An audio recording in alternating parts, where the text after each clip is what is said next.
Hey guys, David from the Singing Gamer here, and today I wanted to talk to you about something that I thought was fairly interesting that I felt needed some more explanation. So, this group back in 2009 named the Axis of Awesome created a song called the Four Chord Song, where they blended together a bunch of different songs that were around the same four chords. And I thought that was pretty cool, but I didn't know how it worked at the time. I thought it was maybe just a coincidence.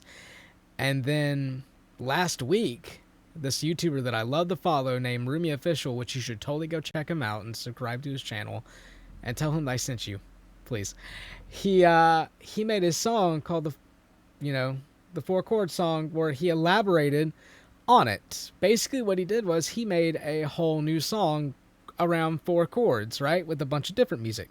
But he didn't really talk about how this can be done. So I thought, I've got a degree in music. I should put this to use.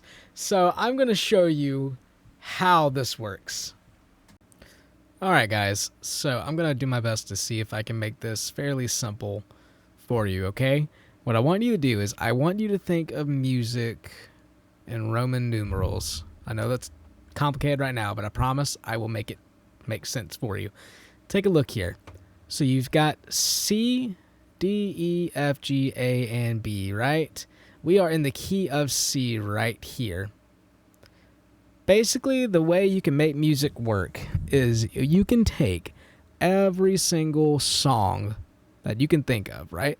And you can change it to the same key, and they will have the same sound almost to them, because every piece of music is composed by a certain method, right? It's all a certain pattern. And every song follows this pattern. They've done it ever since we reached tonality in the Baroque period. Okay? That's a whole nother discussion that we'll get into later, but I felt that it was necessary that you knew that. So, if you see right here, we've got 1, 2, 3, 4, 5, 6, and 7. Those are what we're going to want to worry about, right? We're already in the key of C here, so we don't have to worry too much. But just for a little reference, if you take a look here, these are all the keys that you can have possible. You can take any of these keys, and they all are going to be built around the same format here if you're looking at it like this, right? So if I was playing a 1 chord in the key of D, I would play D, F sharp, and A. That's my 1 chord in the key of D. To make things simple though, I put everything in the key of C. Sounds very similar, right? It sounds similar because it's built on the same pattern. They're both major chords. D, if I were to play it in the key of C, is actually a 2, which would be D, F, and A. That's a minor. I'm not going to get into the discussion of major and minor right now, but just take a look here at this chart. If it's an uppercase letter, it's a major chord. If it's a lowercase letter, it is a minor chord. What we're going to be looking at right now is 2 different songs that I pulled up, right? 2 songs that we're going to mash up just a little bit, right? So you've got Perfect over here on the left, written by Ed Sheeran. Really nice piece.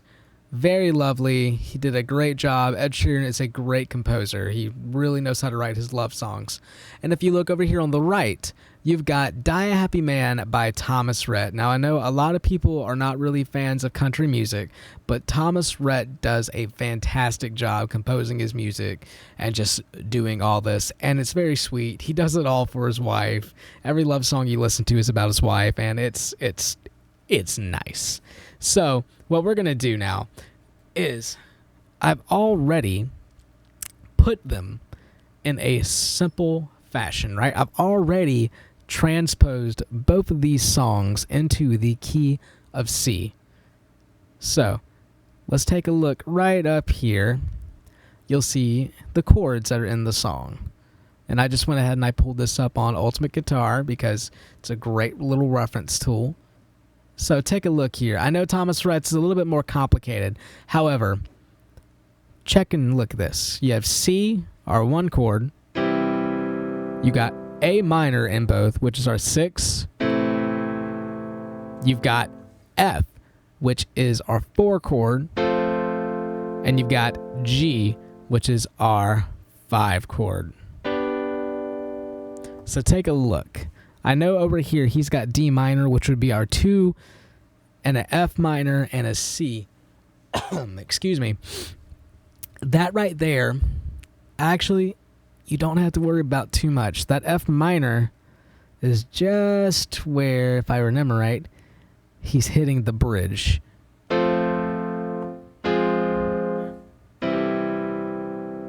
So you can make that work.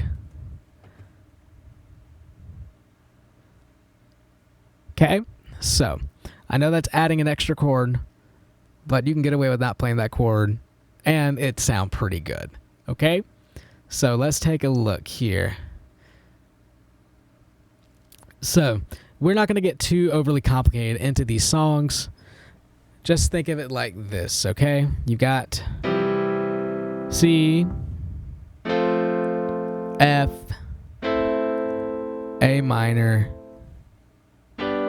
and G. Take a look at the patterns they're following on screen here. You've got C, A minor, F, G. 1, 6, 4, 5.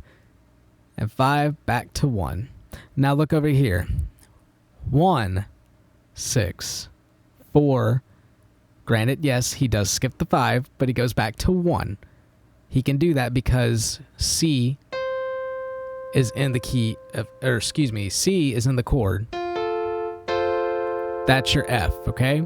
Let me pull the camera up so you can see a little bit better. That's F, okay? C is in that chord, so he can use the F to go to C because it's in there, okay? Now, let's see how we can do this. Basically, what we're going to do, we are going to go and mash these two songs up. And we can do that, we get away with it because we've already put them into the key of C, and it's only 4 chords, right? 1, 5, 6, and 4. Okay? So, we go from 1 to 6 to 4 and Ed Sheeran. So let's start with that, okay? Let me find the note I need to start with.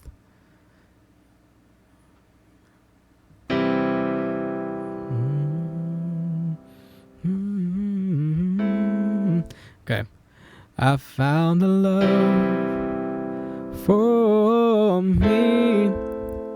Darling, just dive right in. Follow my lead. I found the girl, beautiful and sweet. I never knew you were that someone waiting for me. Leave, baby, last night was hands down. Oh man, I already messed up because I tried to go to that G. That's okay. It just feels right to go into that G because you're in that pattern. So let's try that again, okay? You're already in the same key, so it works great. Sing along with me if you already know it. I found the love for me. Darling, just dive right in. Follow my lead. I found a girl, beautiful and sweet. I never knew you were that someone waiting for me. Baby, last night was hands down one of the best nights that I've had, no doubt. Between the bottle of wine and the look in your eyes and the Marvin Gaye, and we danced in the dark under September stars in the pouring rain. Okay, so we can make that work. Now, I'm not going to go into too much crazy editing because, well, that's a lot to do, and I'm in grad school right now, so I don't have time to do that. But what I thought I would do is film this to kind of give you a little bit of idea how this works and how it can be done. You can easily take any song that you want to and make it into this, because it's all different patterns, right? 1, 5, 6, 4, and back to 1. That's a very basic pattern, right? And then when you end, typically you're going to go from 5 to 1, okay? So, that being said, guys, thanks so much for checking this out. I appreciate it. If you are interested in learning more about this, you can email me at brelandvoicelessons@gmail.com. I have it down in the description. I am offering online piano, music theory, guitar, and singing lessons. So if you have any questions, feel free to shoot me an email, and I will gladly work with you. I'm sorry for how bad my voice sounds today. I just kind of did this on the whim, didn't warm up, just kind of dived right into it. Get it? It's an Ed Sheeran joke because he dives right in. Okay, that was bad. Anyways, guys, thanks so much for sticking with me. Take care, and I will see you in the next video. Ta-ta for now. That was so bad. Why did I say ta-ta for now?